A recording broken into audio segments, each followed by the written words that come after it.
പീതാംബരം കരവിരാജിതശംഖചക്ര കൗമോദകീ സരസിജം കരുണാസമുദ്രം രാധാസഹായം അതിസുന്ദരമന്ദഹാസം വാതാലയേശമനിശം ഹൃദി ഭാവയാമി. ഓം നമോ ഭഗവതേ വാസുദേവായ. ഓം നമോ നാരായണായ. സദ്ഗുരുഭ്യോ നമഃ.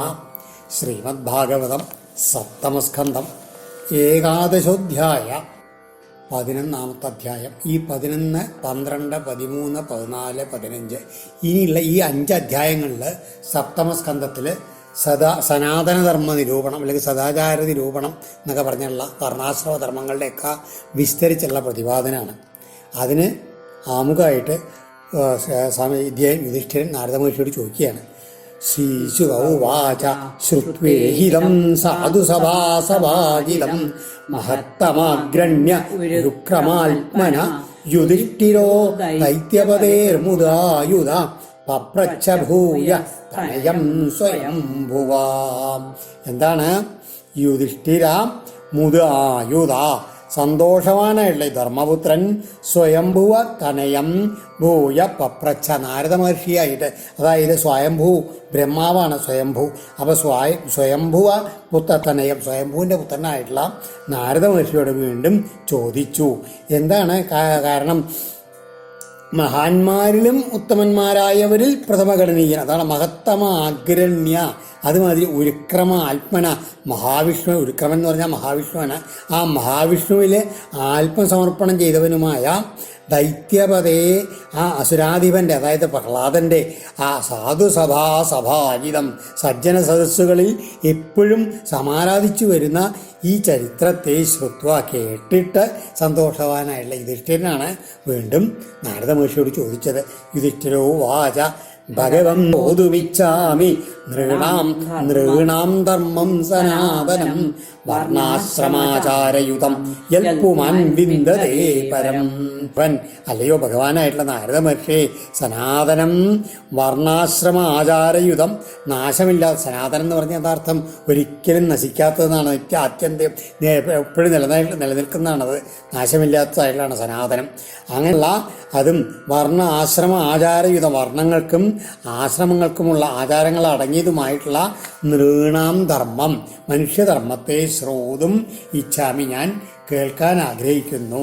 യേന പുമാൻ പരം വിന്ദതേ, ഈ മാർഗം ഏത് ആചരിച്ചു വെച്ചാൽ മനുഷ്യൻ അതിൽ നിന്നും ഉപരിയായതിനെ, അതായത് മനുഷ്യഭാവത്തിൽ നിന്നും ഉപരിയായതിനെ പ്രാപിക്കുന്നു. അതായത് ഭഗവത് ഭാവത്തിലേക്ക് മനുഷ്യനെ എത്താൻ ഉതകുന്നതാണ് ഈ വർണ്ണാശ്രമ ധർമ്മങ്ങളൊക്കെ. അതുകൊണ്ടാണ് ചോദിക്കുന്നത്. ഭവാൻ പ്രജാപതേ സാക്ഷാത് ആത്മജ പരമേഷ്ഠിന സുതാനം സമ്മതോ ബ്രഹ്മൻ തപോ യോഗ സമാധിവി.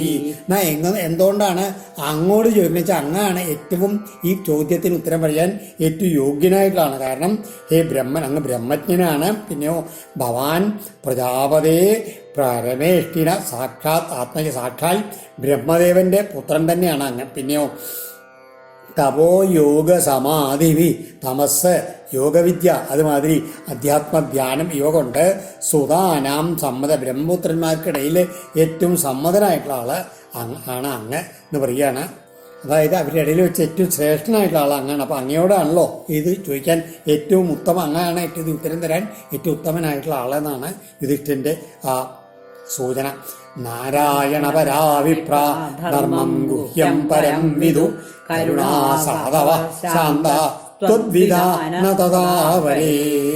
നാരായണപരാ കരുണാ സാധവ, അതായത് ഭഗവത്പരന്മാരായിട്ടുള്ള മഹാകാരുണികരായിട്ടുള്ള ഒപ്പം തന്നെ സുചരിതര സാധുക്കളായിട്ടുള്ള ശാന്തരായിട്ടുള്ള അങ്ങേപോലുള്ള ബ്രാഹ്മണര് ഗുഹ്യം പരം ധർമ്മം വിദു, എങ്ങനെയാണ് ഏറ്റവും രഹസ്യവും ശ്രേഷ്ഠമായുള്ള ധർമ്മത്തെ അറിയുന്ന ആൾക്കാരാണെന്ന് പറയാണ്. അവരെ തഥാ മറ്റുള്ളവർ അത്ര നന്നായിട്ട് അതിനെ അറിഞ്ഞുകൊള്ളണമെന്നില്ല എന്ന് പറയാണ്. അങ്ങേപോലെ എല്ലാവർക്കും അറിഞ്ഞുകൊള്ളണമെന്നില്ല ഈ പരമരഹസ്യവും അതുമാതിരി വളരെ ശ്രേഷ്ഠവുമായിട്ടുള്ള ആ ധർമ്മം. അത് അങ്ങേക്കത് അറിയാം. അതുകൊണ്ടാണ് അങ്ങയോട് ചോദിക്കുന്നത്. എന്ന് പറയുക. അപ്പൊ നാരദ ഉവാച നത്വാ ഭഗവതേ ജായ ലോകാനാം ധർമ്മഹേതവേ വക്ഷ്യേ സനാതനം ധർമ്മം നാരായണമുഖാൽ ശ്രുതം യോവതീര്യാത്മനോംശേന ദാക്ഷായണ്യാം തു ധർമ്മദ ലോകാനാം സ്വസ്തയേ ധ്യാസ്തേ തപോ ബദരികാശ്രമേ. അതിൻ്റെ ആ യുധിഷ്ഠിരൻ്റെ ആ ചോദ്യത്തിന് ഉത്തരമായിട്ട് നാരദ മഹർഷി പറയാൻ തുടങ്ങുകയാണ്. യത്തു ധർമ്മദ ദാക്ഷായണ്യാം ആത്മന അംശേന അവതീര്യ. എങ്ങനെയാണ് ആരാണ് ഭഗവാൻ ഇവിടുന്നാണ് നാരായണ മഹർഷിക്ക് ധർമ്മം പറഞ്ഞു കിട്ടിയത്? സാക്ഷാൽ നാരായണ മഹർഷിന്ന്. ആരാണ് നാരായണ മുനി? ധർമ്മദേവന് ദക്ഷപുത്രിയായിട്ടുള്ള മൂർത്തി ദേവിയിലെ ഭഗവാന്റെ അംശം തന്നെയായിട്ട് അവതരിച്ചുള്ള നരനോടുകൂടി അവതരിച്ചുള്ള നാരായണ ഇതുണ്ടല്ലോ, അദ്ദേഹത്തിൽ നിന്നാണ് ഇത് ലഭിച്ചത്. അദ്ദേഹം എന്തിനു വേണ്ടിയിട്ടാണ്? ലോകാനാം സ്വസ്ഥയെ ബദരികാശ്രമേ തപ അധ്യാസ്തേ. അദ്ദേഹം ഇപ്പോഴും ലോകത്തിന്റെ ശ്രേയസ്സിനായിക്കൊണ്ട് ബദരിയാശ്രമത്തിൽ അങ്ങനെ തപസ് അനുഷ്ഠിച്ചുകൊണ്ട് ഇരുന്നരുന്നുണ്ട്. ഇത് അങ്ങനെയുള്ള അദ്ദേഹം ലോകാനാം ധർമ്മഹേതവേ. എന്തിനാണ് തപസ്സിന്റെ ഉദ്ദേശം? ലോകരുടെ ധർമ്മജ്ഞാനത്തിന് കാരണബോധനാണ് അദ്ദേഹം. ഒപ്പം തന്നെ അജായ ജന്മാതിരഹിതനുമായിട്ടുള്ള ആ നാരായണമുനിക്കായി നമസ്കരിച്ചുകൊണ്ട് അദ്ദേഹത്തിന്റെ തിരുമുഖത്തിൽ നിന്ന് കേട്ടതും ആ സനാതനവുമായിട്ടുള്ള ആ ധർമ്മം ഞാൻ അങ്ങക്ക് പറഞ്ഞു തരാം എന്ന് പറയാണ്. തൻ്റെ ഗുരുവായിട്ടുള്ള നാരായണ മഹർഷി അദ്ദേഹത്തിൽ നിന്നാണ് ഇത് ലഭിച്ചത്. അദ്ദേഹത്തിനെ നമിച്ചുകൊണ്ട് നാരദ മഹർഷി പറയാൻ തുടങ്ങുകയാണ്. ധർമ്മമൂലം ഹി ഭഗവാൻ സർവവേദമയോ ഹരി സ്മൃതം ച തദ്വിദം രാജൻ യേന ചാത്മാ പ്രസീദതി. ഈ രാജൻ സർവവേദമയ ഭഗവാൻ ഹരിഹി, എല്ലാ വേദങ്ങളിലും സ്വരൂപിയായിട്ടുള്ള സാക്ഷാൽ ഭഗവൻ ശ്രീഹരി തന്നെയാണ് ഈ ധർമ്മത്തിൻ്റെയും ഉറവിടം. തദ്വിധം, ആ വേദങ്ങളുടെ തത്വം അറിയുന്ന ഋഷിമാരുടെ സ്മൃതം ച സ്മൃതിയും ഈ ധർമ്മത്തിന് പ്രമാണമാണ്. ഏന, യാതൊന്നുകൊണ്ട് ആത്മാ പ്രസീദതിച്ച, കാരണം ആ ധർമ്മത്തിൽ ശരിക്കത് അറിവുകൊണ്ട് കൊണ്ട് എന്തുണ്ടാകും? എല്ലാവരുടെയും മനസ്സ് പ്രസന്നമായിത്തീരുന്നു. അതുകൊണ്ടാണ് അതിനെ ധർമ്മം എന്ന് പറയുന്നത്. എന്താണ് ഉദ്ദേശിച്ചാൽ വേദസ്വരൂപിയായിട്ടുള്ള ഭഗവാനാണ് ധർമ്മത്തിൻ്റെ എല്ലാം ഉറവിടം. അപ്പോൾ വേദാർത്ഥജ്ഞാനം ഉള്ള ഋഷിമാർ ഉണ്ടാക്കുന്ന അവരുടെ സ്മൃതികൾ, അതുമാതിരി മനസ്സാക്ഷി ശരിയാണെന്ന് തോന്നുന്ന കാര്യങ്ങൾ, ഇതെല്ലാം ധർമ്മമാണ് എന്നാണ്. ഇനിയോ ധർമ്മത്തിൻ്റെ എല്ലാവർക്കും, ആശ്രമങ്ങൾക്കും എല്ലാ വർണ്ണങ്ങൾക്കും ഉതകുന്നതായിട്ടുള്ള ഒരു ധർമ്മങ്ങൾ എല്ലാവർക്കും 1030 ധർമ്മങ്ങൾ ഉണ്ട്. അതെല്ലാവർക്കും ബാധകമാണ്. അതിനാണ് ആദ്യം പറയുന്നത്. സത്യം ദയാ തപശൗചം തിരിക്ഷേക്ഷാമോദമ അഹിംസാ ബ്രഹ്മചര്യം ച ത്യാഗസ്വാധ്യായ ആർജവം സന്തോഷ സമദൃക്സേവ ഗ്രാമ്യോഹോ പരമ ശനൈ നൃണം വിപല്യേക്ഷ മൗനമാത്മവിമർശനം അന്നാദ്യാദേ സംവിഭാഗോ ബോധേഭ്യശ്ചയതാർഹത തേഷു ആത്മദേവതാ ബുദ്ധി സുതരം നൃഷു പാണ്ഡവ ശ്രവണം കീർത്തനം ചാസ്യ സ്മരണം മഹതം ഗതേ സേവിദ്യാവനതിർദാസ്യം സഖ്യമാത്മസമർപ്പണം നൃണാം അയം പരോ ധർമ്മ സർവേഷാം സമുദാഹൃത ത്രിംശൽ ലക്ഷണവൻ രാജൻ സർവാത്മായേന തുഷ്യതി. ഈ ഇങ്ങനെ 30 ധർമ്മ ലക്ഷണങ്ങളാണ് എല്ലാവർക്കും ബാധകമായിട്ടുള്ളതെന്ന് പറയുകയാണ്. കാരണം അതുകൊണ്ട് എങ്ങനെയാണ് ഇത് വേണ്ട രീതിയിൽ ആചരിച്ചാൽ എങ്ങനെയാണ്? സർവാത്മായേന തുഷ്യതി, എല്ലാവരുടെയും ആത്മാവായിട്ടുള്ള ഈശ്വരൻ തന്നെ സന്തോഷിക്കുന്നു പറയാണ്. എന്തൊക്കെയാണ് ഈ 30 ധർമ്മങ്ങൾ? സത്യം, അതുമാതിരി ദീനതയ, തപസ്, ബാഹ്യവും ആഭ്യന്തരമായിട്ടുള്ള ശുദ്ധി, സഹനശീലം, യുക്തം അയുക്തം എന്നതിനെ പറ്റിയുള്ള വിവേകം, മനോനിയന്ത്രണം, ബാഹ്യമായിട്ടുള്ള സംയമനം, അഹിംസ, ബ്രഹ്മചര്യം, ത്യാഗം, ജപം, നേർവഴിക്ക് നടക്കൽ.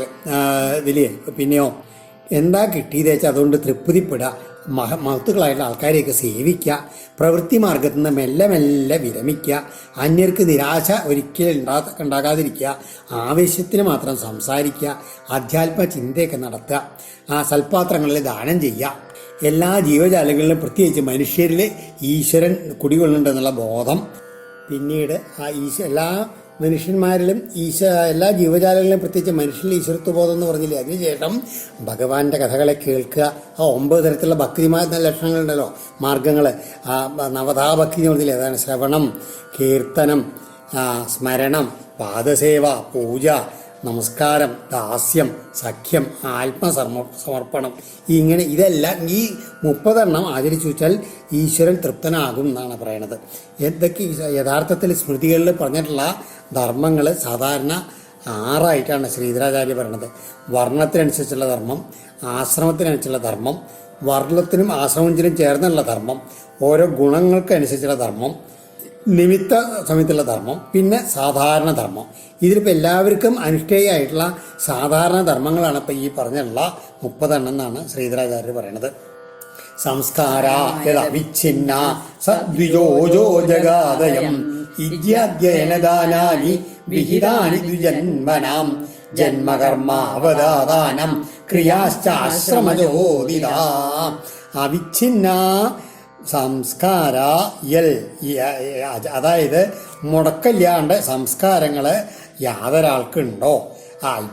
സ്രഷ്ടാവ് തന്നെ യം ജഗാത, ഭഗവാൻ സ്രഷ്ടാവ് തന്നെ ആരെയും അതിന് യോഗ്യനെന്ന് പറഞ്ഞുവോ സ അയാൾ ദ്വിജനാകുന്നു. അയാളാണ് യഥാർത്ഥത്തിലുള്ള ദ്വിജൻ. 2 തരത്തിലുള്ള ബ്രാഹ്മണൻ അല്ലെങ്കിൽ വൈശ്യൻ അല്ലെങ്കിൽ ശൂദ്രൻ, ദ്വിജന്മാവായിട്ടുള്ള ആൾക്കാർ അവരൊക്കെയാണ്. ജന്മകർമ്മ അവതാദാനം, ഇങ്ങനെ ജന്മം കൊണ്ടും കർമ്മം കൊണ്ടും വിശുദ്ധരായ ദ്വിജന്മാർക്ക് അധ്യയനദാനാനി, അവർക്ക് വിധിച്ചുള്ള ധർമ്മം എന്താണ്? ഈ ദ്വിജന്മാർക്ക് യാഗം, അതാണ് അധ്യയനം, വേദാധ്യയനം, ദാനം എന്നിവ 3 വിഹിതാനി വിധിക്കപ്പെട്ടവയാണെന്നാണ് പറയുന്നത്. ആശ്രമോദിത ക്രിയാച്ച, അതുമാതിരി അവർക്ക് ആ ദ്വിജന അവർ ഏത് ആശ്രമത്തിലാണ് അതനുസരിച്ച്, അതായത് ബ്രഹ്മചാരിയാണോ ഗൃഹസ്ഥനാണോ വാനപ്രസാദന രീതിയിലുള്ള വേറെ ക്രിയകളും ഉണ്ട് എന്ന് പറയുകയാണ്. വിപ്രസ്യാധ്യായനാദീനി ഷഡന്യസ്യ പ്രതിഗ്രഹ രാജ്ഞോ വൃത്തി പ്രജാഗോപ്തു അവിപ്രാദ്വാകരാദിവി. എന്നിട്ട് വീണ്ടും പറയുകയാണ്, ബ്രാഹ്മണന് അധ്യയനാദീനി വേദാധ്യയനാദികളായിട്ടുള്ള 6 കർമ്മങ്ങൾ, അതായത് എന്താ നേരത്തെ പറഞ്ഞില്ലേ, അധ്യയന ദാനാനി, യാഗം ചെയ്യുക, യാഗം ചെയ്യിക്കുക, അതുമാതിരി വേദ അധ്യയനം ചെയ്യുക, വേദങ്ങൾ പഠിപ്പിക്കുക, പിന്നെയോ ദാനം ചെയ്യുക, ദാനം സ്വീകരിക്കുക. അതാണ് ഇതിന് 2 വിധത്തിലുള്ള, അതിലാണ് 6 പറയണത്. മറ്റേ ആൾക്കാർക്ക് അന്യസ്യ എന്ന് പറഞ്ഞാൽ ക്ഷത്രിയൻ എങ്ങനെയാണ്? അപ്രതിഗ്രഹ, ദാനം സ്വീകരിക്കാനുള്ള അധികാരം ക്ഷത്രിയനില്ല, ദാനം കൊടുക്കാം. പ്രജാഗോപ്തു, പക്ഷേ ക്ഷത്രിയന് വേറെ ഇത് വേണം, പ്രജാക്കളുടെയൊക്കെ രക്ഷകനാണ് അദ്ദേഹം, കാരണം രാജാവാണ്, രാജ്ഞ അങ്ങനെയുള്ള ക്ഷത്രിയന്റെ വൃത്തി. ഉപജീവന മാർഗം അവിപ്രാൽ കരാദിവി എങ്ങനെയാണ് ഈ ക്ഷത്രിയന് ഉപജീവന മാർഗം നേടുക? ബ്രാഹ്മണ അല്ലാത്തവരിൽ നിന്നുള്ള കരങ്ങൾ, നികുതി പിരിവ് മുതലായവ ബ്രാഹ്മണരിൽ നിന്ന് കരം കൂടി പിരിക്കാൻ പാടില്ല എന്നാണ് പറയുന്നത്. അപ്പോൾ ബാക്കിയുള്ളവരിൽ നിന്ന് നികുതിയൊക്കെ പിരിച്ചിട്ടാണ് ക്ഷത്രിയ ആ ഉപജീവന മാർഗം. വൈശ്യസ്തു വാർത്താവൃത്തിശ്ച നിത്യം ബ്രഹ്മകുലാനുഗ ശൂദ്രസ്യ ദ്വിജശുശ്രൂഷ വൃത്തിശ്ച സ്വാമിനോ ഭവേൽ.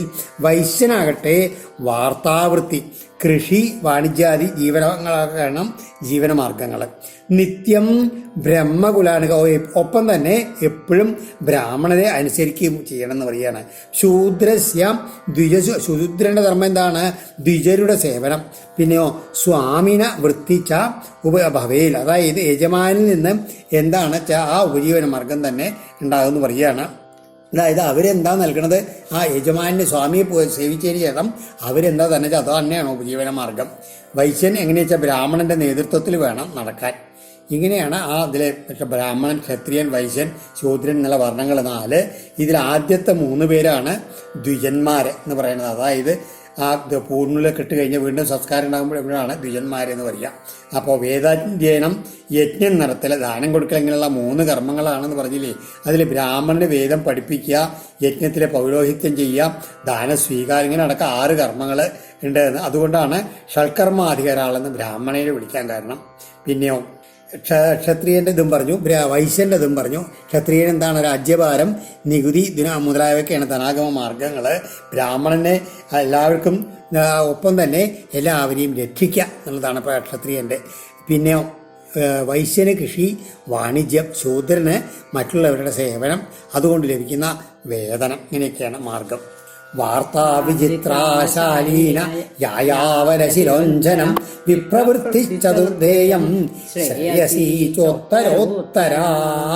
ഈ ആവൽസു വിപ്രവൃത്തി, ആവൽക്കാലത്ത് ബ്രാഹ്മണനുള്ള ഉപജീവന മാർഗം എന്തൊക്കെയാണെന്നാണ്. അതായത് നേരത്തെ പറഞ്ഞ മാർഗം അല്ലാണ്ട് എന്തെങ്കിലും ആപത്തോ അല്ലാണ്ട് വിഷമം വരുന്ന സമയത്ത് വിചിത്ര പലതരത്തിലുമായി ചതുർദ്ധ 4 വിധത്തിലാണെന്നാണ് പറയുന്നത്. എന്താണ്?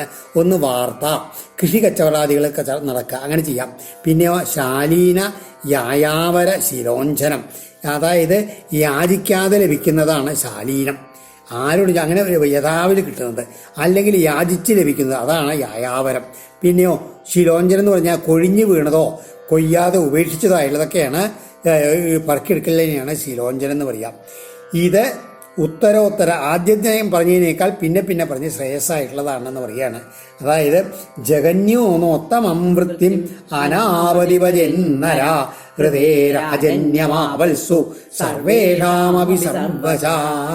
അനാവധി ആവൽഘട്ടല്ലാതിരിക്കെ ജഗന്യ നര താണമനുഷ്യൻ ഉയർന്നവന് വിധിച്ച വൃത്തിയും ജീവിതവൃത്തി എന്ന വജയിൽ സ്വീകരിക്കരുത്. ആവൽസു ആവൽഘട്ടങ്ങളിൽ രാജന്യം ക്ഷത്രിയനൊഴികെ സർവേഷാമി മറ്റെല്ലാവർക്കും സർവശ എല്ലാതരം ജീവിതമാർഗവും സ്വീകരിക്കാം എന്നാണ്. അതായത് ബ്രാഹ്മണർക്ക് വൈശ്യവൃത്തിയായിട്ടുള്ള കൃഷി, കച്ചവടം ഇവയാലോ യാചിക്കാതെ വല്ലൊരു സംഭാവന ചെയ്തുകൊണ്ടോ അതുകൊണ്ട് കൊയ്തു കൊണ്ടുപോകുന്ന വീട് കൊയ്യാണ്ട് അവശേഷിച്ചുള്ള ധാന്യം കൊണ്ടോ ഒക്കെ ഉപജീവനം നടത്താം.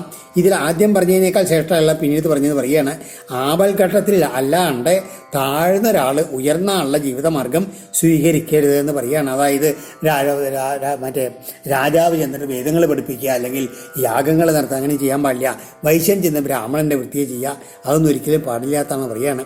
ആപൽഘട്ടത്തിൽ അല്ലാതെ പിന്നെയോ ആപൽഘട്ടം വന്നാലോ ആർക്കും എന്ത് ചെയ്യാൻ നിവൃത്തിയൊന്നുമില്ല. പക്ഷെ ക്ഷത്രിയന് അവിടെയും ഈ ദാനം സ്വീകരിക്കാൻ പാടില്ല, നിയമം ഉണ്ടെന്ന് പറയുകയാണ്. ഇനിയോ ഹൃദാമൃതാഭ്യം ജീവേത മൃതേന പ്രമൃതേന വാ സത്യാനൃതാഭ്യം ജീവേത നശ്വവൃത്യാഗതഞ്ജന. ഹൃദാമൃതാഭ്യാം മൃതേന പ്രമൃതേന വാ ജീവേത.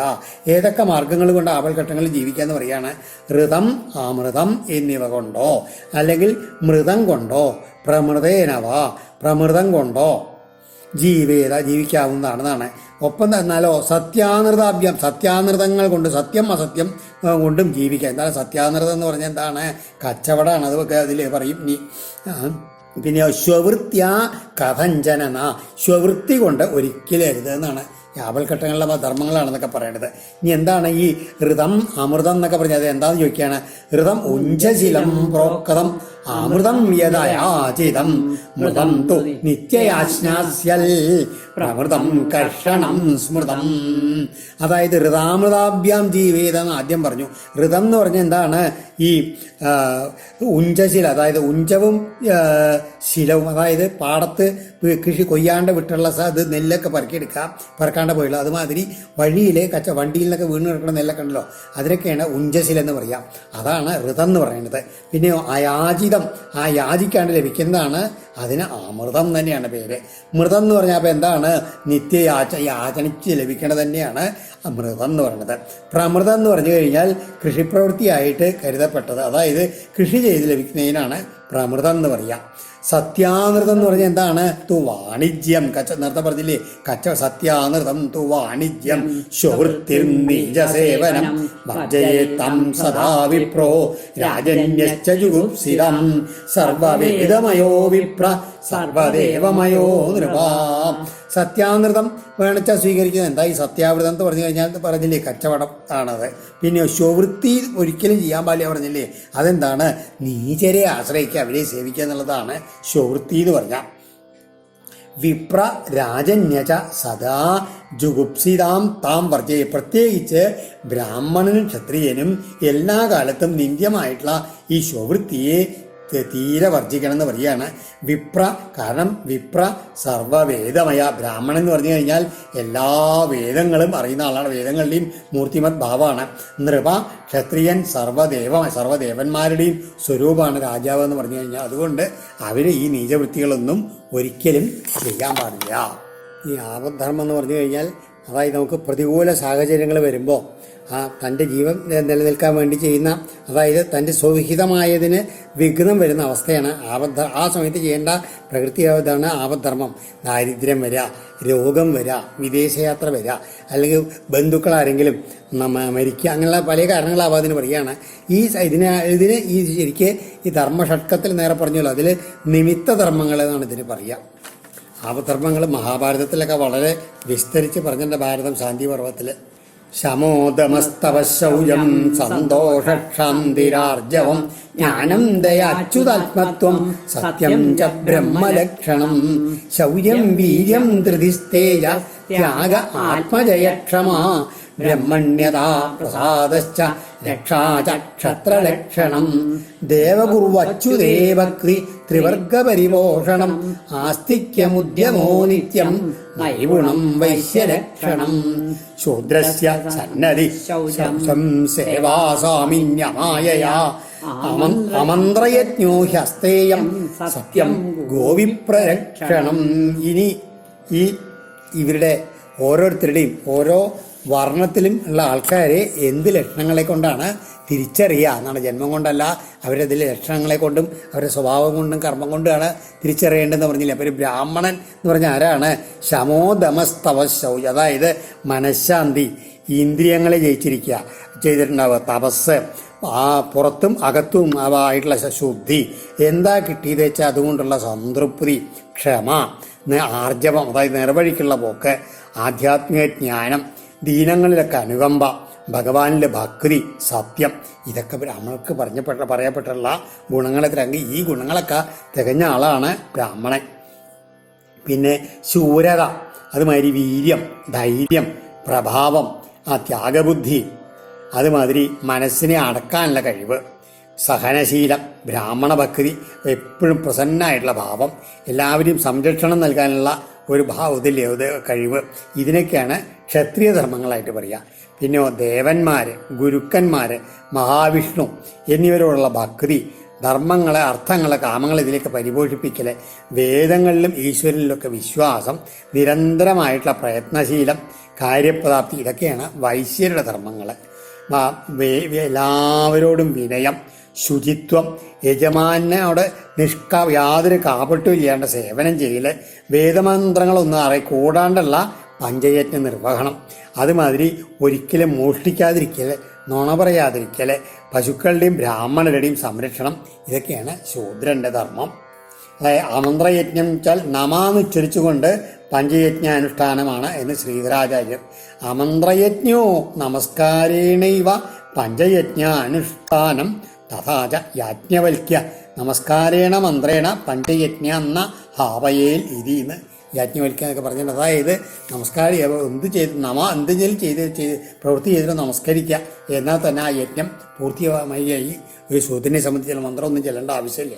സ്ത്രീണം ച പതിദേവാനം തച്ചുശ്രൂഷാനുകൂലത തദ്ബന്ധുഷ്വനുവൃത്തിശ്ച നിത്യം തൽവ്രതധാരണം സമ്മാർജനോപലേപാഭ്യം ഗൃഹമണ്ഡലവർത്തനൈ സ്വയം ച മണ്ഡിതാ നിത്യം പരിമൃഷ്ടപരിച്ഛദാ കാമൈ ഉച്ചാവരൈ സാധ്വി പ്രശ്രയേണ ദമേന ച വാക്യൈ സത്യൈ പ്രിയൈ പ്രേംണ കാലേ കാലേ വജേത്പതിം സന്തുഷ്ടാലോലുവാ ദക്ഷ ധർമ്മജ്ഞാ പ്രിയ സത്യവാക് അപ്രമത്താ ശുചിസ്നിഗ്ധ പതിം ത്വവതിതം ഭജേൽ യാ പതിം ഹരിഭാവേന ഭജേൽ ശ്രീരിവതൽപരാ ഹര്യാത്മനാ ഹരേർലോകേ പത്യാ ശ്രീരിവമോദലേ. ഈ ശൂദ്രന്റെ ലക്ഷണങ്ങൾ പറഞ്ഞതിന് ശേഷം സ്ത്രീധർമ്മങ്ങളെ പറ്റിയിട്ടാണ് ഇനി പറയണത്. എപ്പോഴും എന്താണ് സ്ത്രീണാം ച പതിദേവാനാം തത് ശുശ്രൂഷ അനുകൂലത, എപ്പോഴും ഭർത്താവിനെ ശുശ്രൂഷിക്കുക, അദ്ദേഹം പറയണതൊക്കെ അനുസരിക്കുക, അദ്ദേഹത്തിൻ്റെ ബന്ധുക്കളോടൊക്കെ രമ്യതയിൽ കഴിയുക, ഭർത്താവിൻ്റെ അനുഷ്ഠാനങ്ങളിൽ ആ സ്വയം ഭാഗഭാക്കാവുക. ഇതൊക്കെയാണ് പാതിവ്രത്യമുള്ള സ്ത്രീകളുടെ കർത്തവ്യങ്ങൾ. ഒപ്പം തന്നെ അടിച്ചു തെളിക്കുക, വീടൊക്കെ അടിച്ചു തെളിക്കുക, നിലം മെഴുകുക, അണിയല ഗൃഹാലങ്കാരങ്ങളൊക്കെ ചെയ്യണം. അതുമാതിരി ഗൃഹോപകരണങ്ങളൊക്കെ കഴുകി വൃത്തിയാക്കി വയ്ക്കുക. പിന്നെയോ വാൽക്കണ്ണാടി ഉപയോഗിച്ച് കുറിക്കൂട്ടുകളായാലും മറ്റും മുഖാലങ്കാരമൊക്കെ ചെയ്യണം. എന്നിട്ടോ വൃത്തിയും ശുചിത്വമുള്ള വസ്ത്രങ്ങളൊക്കെ ധരിക്കണം. ഭർത്താവിൻ്റെ ഇംഗിതങ്ങൾ ചെറുതായാലും ബുദ്ധിമുട്ടുള്ളതായാലും അതൊക്കെ ചെയ്തു കൊടുക്കുക. വിനയം, ഒതുക്കം ഇവക്ക് അത്യാവശ്യങ്ങളാണ്. പിന്നെയോ ഭർത്താവോട് ഒരിക്കലും അസത്യം പറയരുത്, സത്യം മാത്രമേ പറയാൻ പാടൂ. അദ്ദേഹത്തിന് പ്രിയങ്കരങ്ങളായിട്ടുള്ള സല്ലാപങ്ങളൊക്കെ ചെയ്യണം. ഇങ്ങനെയുള്ള ഭർത്തൃ ശുശ്രൂഷ പതിവ്രതയായിട്ടുള്ള ഒരു സാധ്വിക്ക് ഒരിക്കലും ഒഴിച്ചുകൂടാൻ പറ്റാത്തതാണെന്നാണ് പറയുന്നത്. ആ ഭർത്താവിൻ്റെ കഴിവിനനുസരിച്ച് നൽകുന്നതുകൊണ്ട് എന്താ നൽകണമെന്ന് വെച്ചാൽ അതുകൊണ്ട് സംതൃപ്തി ഉണ്ടാവുക. പിന്നെയോ സംഭാവന ചെയ്യാൻ പറ്റാത്തതിൽ ആ ഒന്നിലും നിരാശയില്ലാതിരിക്കുക. എപ്പോഴും ഉന്മേഷം ഉണ്ടാവുക, പ്രവൃത്തി ആ കർത്തവ്യബോധം ഉണ്ടാവുക. എപ്പോഴും പ്രിയവും സത്യമായിട്ടുള്ളത് മാത്രം സംഭാഷണങ്ങൾ നടത്തുക. സ്നേഹമയമായിട്ടുള്ള പെരുമാറ്റം ഇതൊക്കെ കൂടെ വേണം ഭർത്താവിനെ ശുശ്രൂഷിക്കാൻ. എങ്ങനെയാണ് ഭർത്താവ് യാതൊരു ഭ്രഷ്ടമില്ലാത്ത ഭർത്താവിനെ ഭർത്താവ് ദുഷ്ടനായിട്ട് ഭ്രഷ്ടനായിട്ടിരിക്കാച്ച അങ്ങനെ ചെയ്യേണ്ട ആവശ്യമില്ല. എന്നാൽ അതില്ലാത്ത ആളെ ഈ പറഞ്ഞ രീതിയിലൊക്കെ ശുശ്രൂഷിക്കണം എന്ന് പറയുകയാണ്. കാരണം ഭർത്താവ് മഹാവിഷ്ണു ആണെന്നും താൻ അദ്ദേഹത്തിൻ്റെ പത്നിയായിട്ടുള്ള ലക്ഷ്മി ദേവിയാണെന്ന് സങ്കല്പിച്ചിട്ട് ഗൃഹജീവിതം നയിക്കുന്ന ഒരു സ്ത്രീക്ക് ആ ഭർത്താവിൻ്റെ ഒപ്പം തന്നെ വൈകുണ്ഠപ്രാപ്തി ലഭിച്ച് മഹാലക്ഷ്മിക്ക് തുല്യമായിട്ടുള്ള പരലോക ജീവിതം ലഭ്യമാകണമെന്നാണ് പറയുക. വൃത്തി സങ്കരജാതീനം തത്തക്കുലകൃതാവവേൽ അചൗരാണം അപാപാനം അന്ത്യജാന്തേവസായിനം. പിന്നെയോ അചൗരാണാം അപാപാന, മോഷണം തൊഴിലാക്കാത്തവരും അതുമാതിരി മറ്റ് പാപകർമ്മങ്ങൾ ചെയ്യാത്തവരുമായിട്ടുള്ള അന്ത്യജാന്തേവസായിനം, അന്ത്യജന്മാര്, അന്തേവസായികൾ ഇവരെല്ലാവരും എന്നീ സങ്കരജാതികളിലേക്ക് ഉപജീവനമാർഗം തത്തത് കുലകൃത പരമ്പരയാ ചെയ്തു വരുന്നതായിട്ട് ആകണമെന്ന് പറയുകയാണ്. അതായത് ഈ അന്ത്യജന്മാർക്കും അന്തേവസായികൾക്കൊക്കെ എങ്ങനെയാണ് അവരുടെ പാരമ്പര്യമായുള്ള കുലത്തൊഴിലുണ്ടല്ലോ, അതന്നെയാണ് അവരുടെ ഉപജീവന മാർഗം എന്ന് പറയുകയാണ്. പ്രായസ്വഭാവവിഹിതോ നൃണാം ധർമ്മോ യുഗേ യുഗേ വേദദൃഗ്ഭി സ്മൃതോ രാജൻ പ്രേത്യചേഹജ ശർമ്മകൾ. യുധിഷ്ഠിര രാജാവേ, വേദദ്രഷ്ടാക്കളായിട്ടുള്ള മഹർഷിമാരാൽ യുഗേ യുഗേ ഓരോ യുഗത്തിലും മിക്കവാറും നൃണാം സ്വഭാവവിഹിത ധർമ്മ, മനുഷ്യന്മാരുടെ സ്വഭാവത്തിന് അനുസൃതമായിട്ടുള്ള ധർമ്മങ്ങൾ ഇഹച പ്രേത്യജ, ഈ ലോകത്തിലും മരണത്തിന് ശേഷമുള്ള ലോകത്തിലും സൗഖ്യത്തിനുതകുമാറ് സ്മൃത ചിന്തിക്കപ്പെട്ടിരിക്കുന്നു എന്ന് പറയുകയാണ്. വൃത്യാ സ്വഭാവകൃതയാ വർത്തമാനസ്വകർമ്മകൾ ഹിത്വാ സ്വഭാവജം കർമ്മ ശനൈർനിർഗുണതാമിയൽ. ഇങ്ങനെ തനിക്ക് സ്വഭാവാനുസൃതമായിട്ടുള്ള ആ ജീവിതവൃത്തികളോട് കൂടിയിട്ട് എന്ത് ചെയ്യണം? സ്വകർമ്മകൾ തനിക്ക് വിധിക്കപ്പെട്ടത് ആചരിക്കുന്നവൻ എന്ത് ചെയ്യും? സ്വഭാവജം കർമ്മ, അങ്ങനെ സ്വാഭാവികമായിട്ടുള്ള കർമ്മത്തെ ശനൈ മെല്ലെ മെല്ലെ ഉപേക്ഷിച്ചിട്ട് നിർഗുണത നൈഷ്കർമ്മ്യാവസ്ഥയെ ഇയാൾ പ്രാപിക്കും. ഉപ്യമാനം മുഹുക്ഷേത്രം സ്വയം നിർവീര്യതാമിയൽ നകൽപതേ പുനഃസൂത്യ ഉപ്തം ബീജം ച നശ്യതി. ഏവം കാമാശയം ചിത്തം കാമാനാം അതിസേവയാ വിരജ്യേതയതാരാജൻ നാഗ്നിവൽ കാമബിന്ദുവി. ഓരോ എന്താണ് ഈ ഒരേ വിത്ത്, അതാണ് ഉപ്യമാനം മുഹുക്ഷേത്രം സ്വയം നിർവീര്യതാമിയൽ. ഒരു ക്ഷേത്രത്തിൽ ഇങ്ങനെ ഒരേ തരം വിത്ത് ഇങ്ങനെ ഒരേ നിലത്ത് തുടരെ അങ്ങനെ കൃഷി ചെയ്യാൻ തുടങ്ങിയണ്ടല്ലോ. അപ്പം അതിൻ്റെ ആ ഇതിൽ അതാണ് ഇതൊക്കെ മെയിനിയൊക്കെ ഇല്ലാണ്ട് തീരും, മര്യാദയ്ക്ക് മുളയ്ക്കാനില്ലാണ്ട് പറയുകയാണ് തീരും കേട്ടോ. ആ വിത്ത് പോലും ദ്രവിക്കുന്നു പറയുകയാണ്. അതുപോലെയാണ് കാമം കുറേശ്ശെ അനുഭവിച്ചാൽ വിരക്തി വരില്ല, കണക്കില്ലാതായാലോ വരും. ആ കത്തുന്ന തീയിൽ തുള്ളി തുള്ളിയായിട്ട് നെയ്യൂറ്റിച്ച് വെച്ചാൽ കൂടുതൽ ജ്വലിക്കുകയുള്ളൂ. കോരി ഒഴിച്ചു വെച്ചാൽ ആ തീ ആകെ കെടും ചെയ്യും. ഇത് കാമഭോഗത്തിന് ഒരു ദൃഷ്ടാന്തമാണ്. അതുകൊണ്ട് എന്താണ് യസ്യൽ ലക്ഷണം പ്രോക്തം പുംസോ വർണ്ണാഭിവ്യഞ്ജകം യദന്യത്രാപി ദൃശ്യേത തൽത്തേനൈവ വിനിർദിശേ. യാതൊരുവന്റെ വർണ്ണാഭിവ്യഞ്ജകം വർണ്ണത്തെ തിരിച്ചറിയുവാൻ ഉതകുന്ന ഒരു ഏത് ലക്ഷണം പറയപ്പെട്ടതോ അത് വേറെ വർണ്ണത്തിലുള്ള ഒരാളിനും കൂടി കാണപ്പെടാമെങ്കിൽ തേന ഏവ ആ വർണ്ണം കൊണ്ട് തന്നെ തം വിനിർദ്ദിശയിൽ അവനെ നിർദ്ദേശിച്ചു കൊള്ളാൻ പറയുകയാണ്. അതായത് ഒരു ബ്രാഹ്മണാദികൾ പറഞ്ഞിട്ടുള്ള ലക്ഷണം അനിലിൽ കണ്ട അവരെയും ബ്രാഹ്മണരായിട്ട് കരുതണം. അതുമാതിരി ഇങ്ങനെ തന്നെ മറ്റുള്ളവർക്കും ബ്രാഹ്മണന് ശൂദ്രന്റെ ലക്ഷണങ്ങളെ കാണുക അവനെ ശൂദ്രൻ തന്നെ പറയാൻ പാടൂ എന്ന് പറയുകയാണ്. അങ്ങനെ ശ്രീകൃഷ്ണാർപ്പണമസ്തു. ഇതി ശ്രീമൽ ഭാഗവതേ മഹാപുരാണേ പാരമഹംസ്യാം സംഹിതായാം സപ്തമസ്കന്ധേ യുധിഷ്ഠിര നാരദ സംവാദേ സദാചാരനിർണയോ നാമ ഏകാദശോധ്യായ. സർവത്ര ഗോവിന്ദ നാമ സങ്കീർത്തനം. ഗോവിന്ദ ഗോവിന്ദ.